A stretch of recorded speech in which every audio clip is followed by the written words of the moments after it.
Good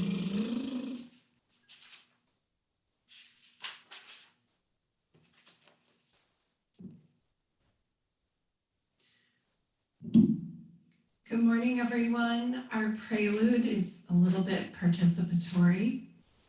I'm going to teach you the first part of this round. It's very easy, and then keep doing that in whatever rhythm it is. It will be what it will be, and then I'll sing a little thing over that.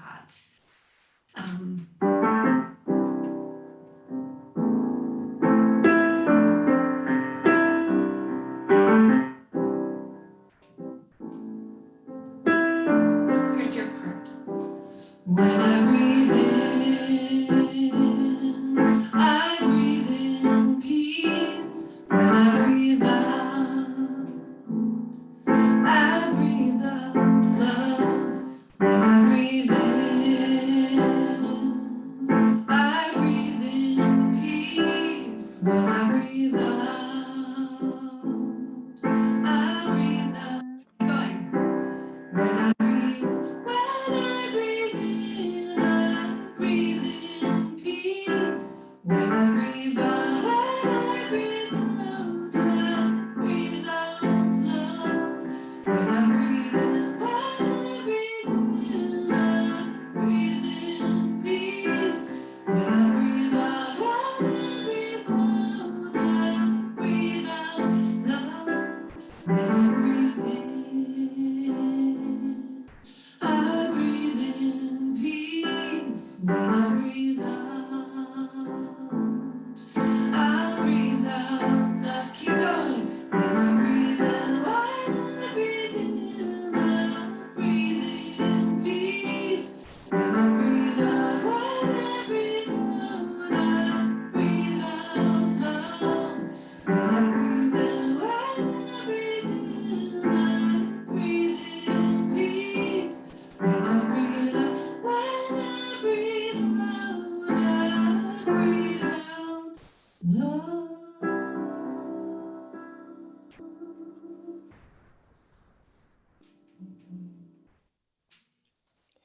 Well, good morning, everyone. My name is Linda Harding, and I'm a member of the Worship and Music Committee. My pronouns are she, her, and hers.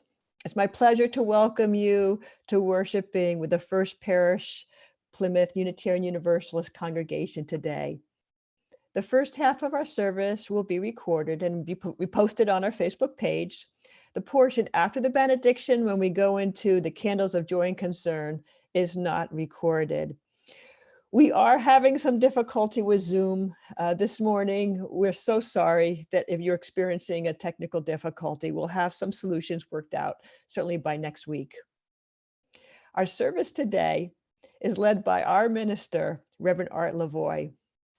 And we hope that you'll stay after the service for a few moments to join in breakout rooms with different members of the congregation for a virtual coffee hour. It's a great way to share some stimulating conversation. Whoever you are, whomever you love, whatever you believe, wherever you are on your journey, come walk with us this hour.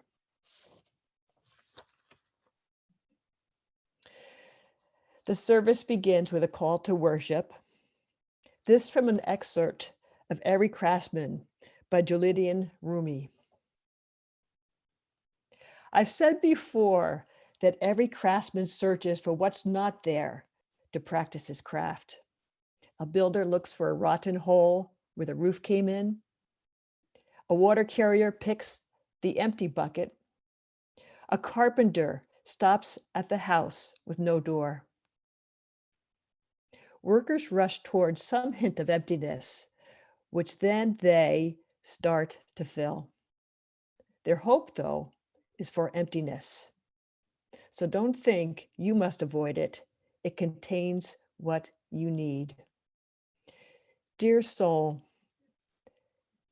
if you were not friends with the vast nothing inside, why would you always be casting your net into it and waiting so patiently? Our hymn this morning, our first hymn this morning is hymn 1012, When I'm Frightened. Please join us.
Good morning, everyone. I invite you to join me in reciting the words on your screen as I light our chalice this morning. Love is the spirit of this church, and service is its law.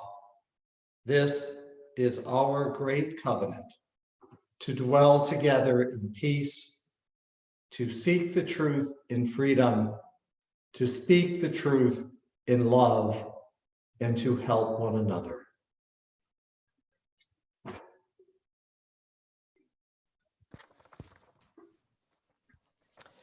This next reading is written by Francis Weller and is called The Wild Edge of Sorrow. Our broken hearts have the potential to open us to a wider sense of identity, one capable of seeing through the partitions that have segregated self from the world. Through grief, we are initiated into a more inclusive conversation between our singular lives and the soul of the world. We are coming to understand that there is no isolated self stranded in the cosmos. We are participants in an entwined and entangled net of connections. With a continuous exchange of light, air, gravity, thought, color, and sound, all the coalescing in the elegant dance of our shared life. It is the broken heart that can slip into its core the shimmer of a salmon gliding just under the surface of the water, the startling arc of the swift, the wonder of Mozart, and the sheer beauty of sunrise. We live, however, in a grief-phobic and death-denying society. Consequently, grief and death have been relegated to what psychologist Carl Jung called the shadow. The shadow is the repository of all the repressed and denied aspects of our lives. We send into the shadow the parts of ourselves that we deem unacceptable to ourselves or to others, hoping to disown them.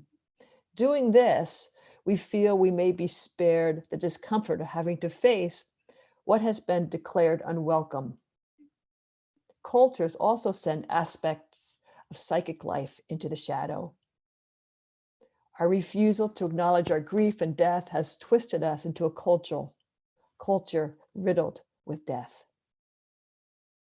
One of Jung's more chilling observations was that whatever we put into the shadow doesn't sit there passively waiting to be reclaimed and redeemed. It regresses and becomes more primitive. Bringing grief and death out of the shadow is our spiritual responsibility and our sacred duty. By doing this, we may be able to feel our desires for life again and remember who we are, where we belong, and what is sacred. Amen. We'll pass this over to Jean Pace. We'll do a musical reflection, In My Quiet Sorrow.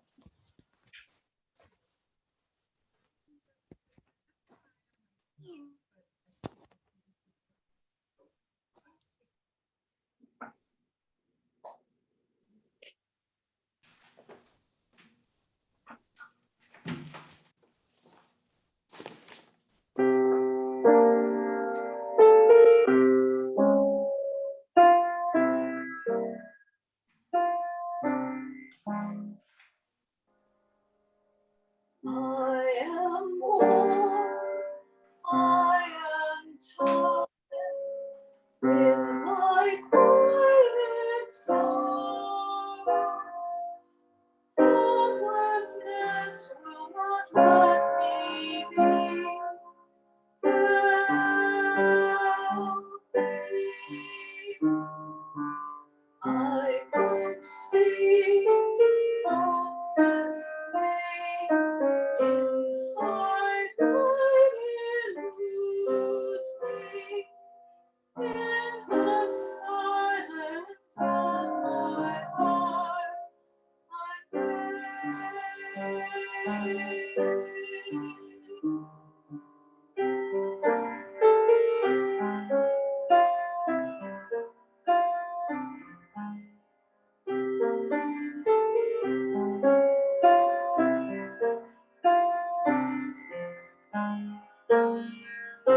In mid-March, as the reality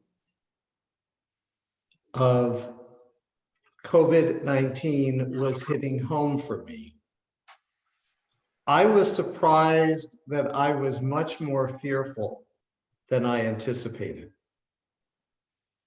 A couple of times I woke up in the middle of the night in a complete panic.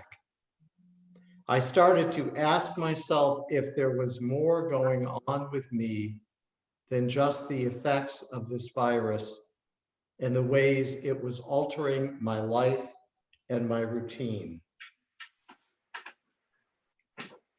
My aha moment came on March 22nd. My brother Alan died of complications from AIDS on March 22nd, 1995. And this year was the 25th anniversary of his death. I began to remember what things were like in the early 1980s when AIDS first emerged among us. Back then, it didn't even have an official name. It was called the gay cancer or the gay plague because gay men were the people who were most infected by it. Back then, there was also no test for this new virus, and we didn't know exactly how it was transmitted. But we did know that many people were dying and some of our friends were getting sick. And we did know that one of the major causes of death was a respiratory infection, pneumocystis carinii, a very deadly form of pneumonia that had previously only been seen in birds. Similarly, COVID-19 is a virus that had previously been seen in some animals and caused a very deadly respiratory infection. In March, and even today to some degree, there is not a test that's so readily available that we can all just run out and get it. I then realized that I was having emotional flashbacks to the fear and grief and trauma that I and other people, especially gay men of my generation, experienced during the AIDS epidemic. COVID-19 had resurrected all of that for me, and perhaps for others as well. The reading that Linda just read for us this morning is from the book, The Wild Edge of Sorrow, Rituals of Renewal and the Sacred Work of Grief, written by noted psychotherapist Francis Weller. It was recommended to me this winter, and I picked it up just before the coronavirus started to spread. It has been incredibly helpful these last couple of months, and I'm just going to show it off here because it's got one of the most beautiful book covers that I've ever seen.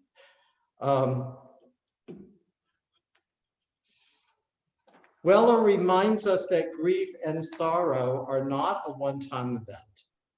Something happens or someone dies, and we do a little bit of grieving, and then it's all over. That's what we'd like to think. We tuck it away in that shadow place, and most often we're glad to be done with it. And then when we don't deal with grief and sorrow on an ongoing basis, it comes back and it smacks us upside the head. Sometimes that can happen randomly, but it certainly happens when we encounter another challenging event. And because we haven't fully processed issues from the past, we have a much more difficult and painful time dealing with whatever is going on currently. But if we learn to know grief and sorrow as a process that revisits us throughout our lives, it becomes less scary and threatening. We are then more able to welcome it, to embrace it, knowing that it has helped make us into the people we are today. We are remade, Weller writes, in times of grief, broken apart and reassembled. And I would add, we need not be surprised or afraid when this happens so that we can be better prepared for it. This reminds me of a children's book I once saw, and if I were doing a regular service with all of you present here in the chapel, I would have found the book and shared this story as a time for all ages. I'm sorry, I don't know the author and can't attribute it. But the story begins when a young girl wakes up one morning and sees this cute little dragon type monster in her room. It follows her down to breakfast and she says to her parents, look, there's this cute little monster here. Do you know what it is? Her parents reply something like, what monster? We don't see anything. And at that moment, the monster grows a little larger. And the girl goes off to school and the monster is larger when she gets home. And every time she asks her parents or other people about the monster, they say they don't see it or they don't know what she's talking about. Finally, there's a scene where the monster has gotten so large that its head is poked through the roof. Its arms, legs, and tail are sticking out the different parts of the house. The monster is huge. It's about to lift the house off its foundation and walk away with it.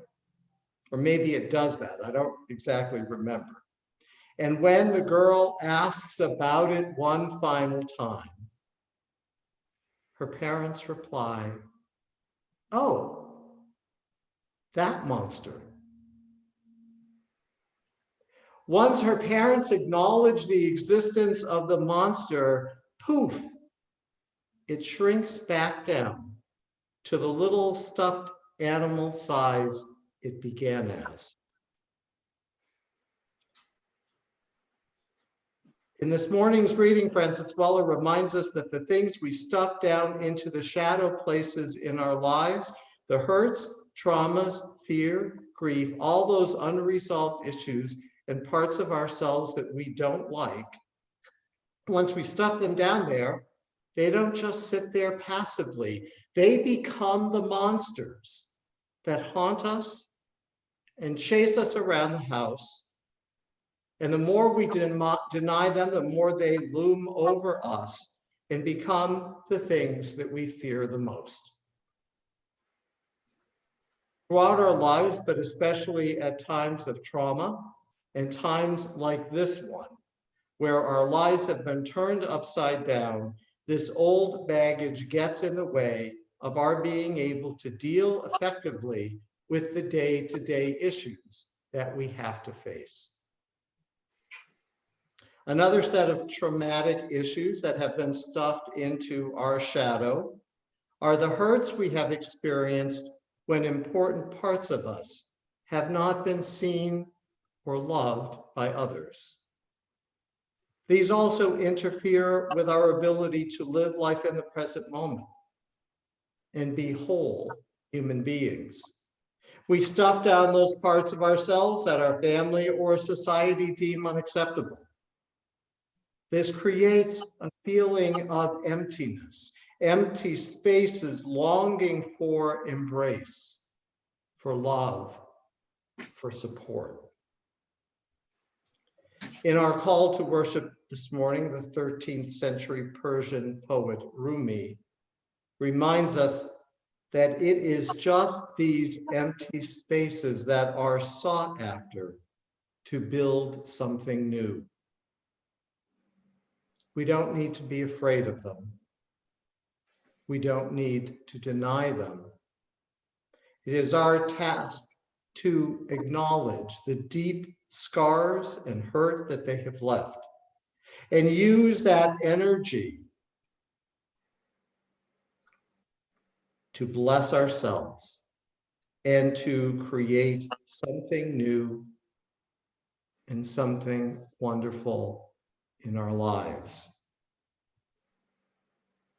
I, like many of you, have been troubled by all of the people that we have seen throughout the country that have been protesting the stay-at-home orders, who have been denying the virus. And it seems to me that for them, perhaps it is that fear of that shadow place, the fear of that quiet, the fear of the emptiness, the fear of the unresolved traumas and griefs that pushes people away from that self-reflection and self-inspection, and pushes people in ways that cannot accommodate others or be compassionate around the role of this virus in our country and in the world. In Francis Weller's book, he reminds us that ritual behavior is very important to human lives. And I don't necessarily use the word ritual here in the religious sense. Our daily lives are infused with ritual behavior. Most often, we get up at a certain time, we go to bed at a certain time. Some of us shower before we have breakfast. Some of us do it the other way around. And our days get messed up if we alter our schedule, if we alter the ritual we have created to hold our lives. Now, I'm usually the first one in my household to get up in the morning. I feed Little Bit, my cat. I make coffee and then sit on the couch with my coffee and the cat beside me.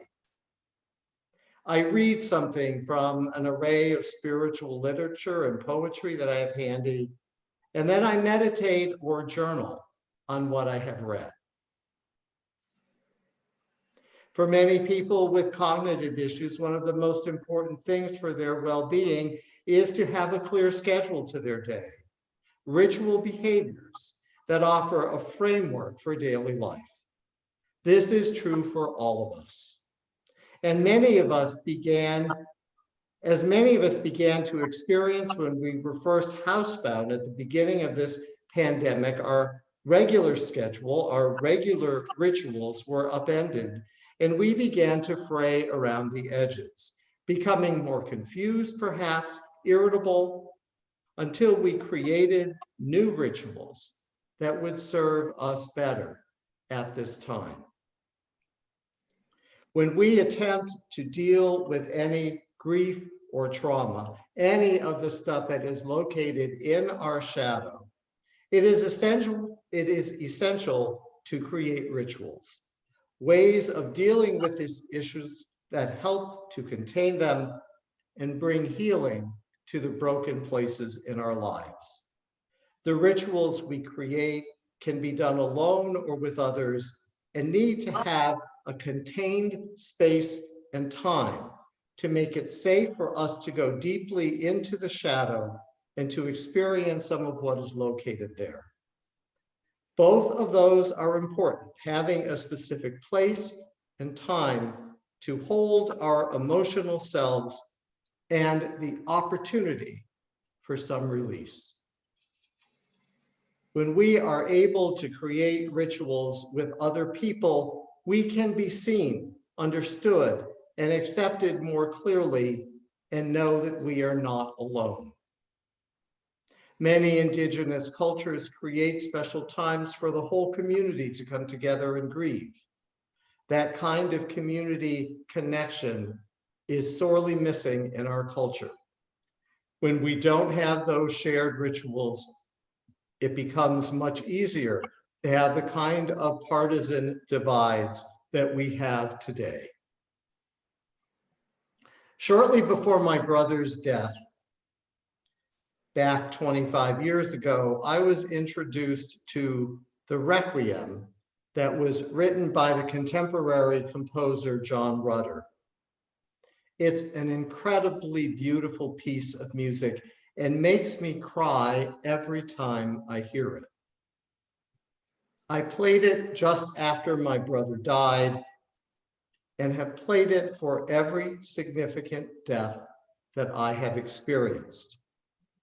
So on my brother's anniversary in March, I played the Requiem, not only to remember him, but to examine and ritualize the old trauma and issues that were blocking me from dealing in the moment with the coronavirus and the ways that my life has been turned upside down. I also started a text with my other siblings so that we could remember Alan together.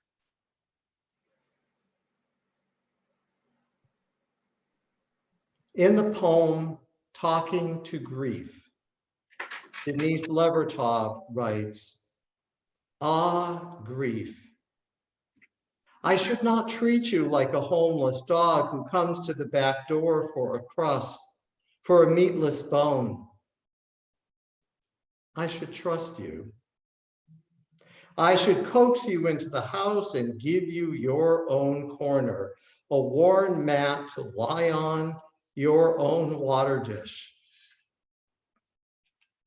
You think I don't know you've been living under my porch?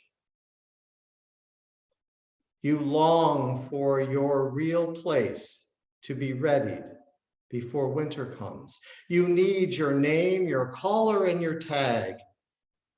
You need the right to warn intruders, to consider my house your own, and me your person,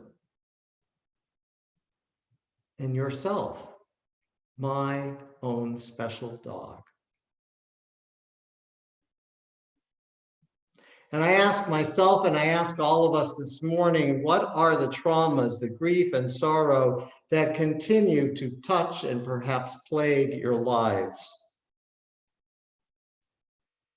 What empty spaces in you need healing? And how can each of us welcome these and create rituals that offer comfort and release? Amen, and blessed be. And so I invite you all to join in singing hymn number 346, Come Sing a Song with Me. It is one of our favorites around here, I think. And I'll bring a song of love and a rose in the winter time. Come sing a song with me. Come sing a song with me. Come sing a song with me.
Our benediction this morning comes from the words of Francis Weller. Every loss we experience in our lifetime has the capacity to deepen us, to widen the channel of soul life flowing into us. As we become familiar with sorrow and ease our resistance to its bittersweet tincture, we simultaneously become more able to love this astonishing world. Amen, and blessed be.